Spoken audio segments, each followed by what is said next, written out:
90-এর দশকের শেষের দিকে খুলনা শহরের আন্ডারওয়ার্ল্ডে একটি নাম ছিল বিভীষিকার প্রতিশব্দ, এরশাদ শিকদার। সে তখন ক্ষমতার কেন্দ্রে। সংবাদ শিরোনামগুলো তার নৃশংসতার গল্পে ভরা। তার বিরুদ্ধে চাঁদাবাজি, অপহরণ এবং 60টিরও বেশি হত্যার অভিযোগ ছিল। এতগুলো অপরাধ থাকা সত্ত্বেও সে যেন সবার চোখের সামনেই অপ্রতিরোধ্য ছিল, যা প্রমাণ করে বাংলাদেশের সবচেয়ে ওয়ান্টেড এই ব্যক্তিটি কোথাও না কোথাও নিজেকে সুরক্ষিত ভাবছিল। তার এই সাহসী পুলিশ ও গোয়েন্দাদের জন্য সবচেয়ে বড় চ্যালেঞ্জ হয়ে দাঁড়ায়। খুলনা এবং ঢাকার গোয়েন্দা সদর দপ্তরে তাকে ধরার জন্য একটি বিশেষ ইউনিট কাজ করছিল, কিন্তু প্রায় প্রতিটা সূত্রই ব্যর্থ হচ্ছিল। এর কারণ ছিল তার দুর্ধর্ষ রামাদা বাহিনী এবং সমাজের উচ্চ পর্যায়ে তার রাজনৈতিক সংযোগ। বহুবার তাকে ধরার সুযোগ হাতছাড়া হয়েছে, বিশেষত যখন তারা কেবল তার সহযোগীদের ধরতে পেরেছিল, কিন্তু মূল নেতাকে নয়।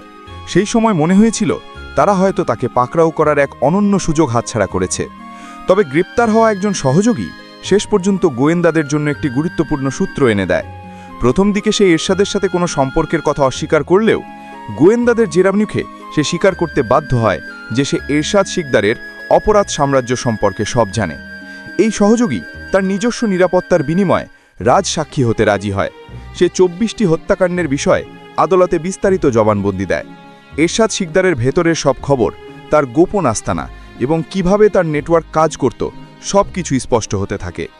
গোয়েন্দা সংস্থা তখন তারই যোগাযোগের নেটওয়ার্ক অর্থাৎ তার দলবলের গতিবিধির ওপর নজর দিতে শুরু করে। কৌশল ছিল একটাই, যোগাযোগ রক্ষাকারী প্রধান ব্যক্তিকে খুঁজে বের করা। এই সহযোগী বা রাজসাক্ষী ছিল সেই মূল সংযোগ সূত্র। তার দেওয়া তথ্য অনুযায়ী ইরশাদ একটি নির্দিষ্ট আস্তানা থেকেই তার সমস্ত কর্মকাণ্ড নিয়ন্ত্রণ করত।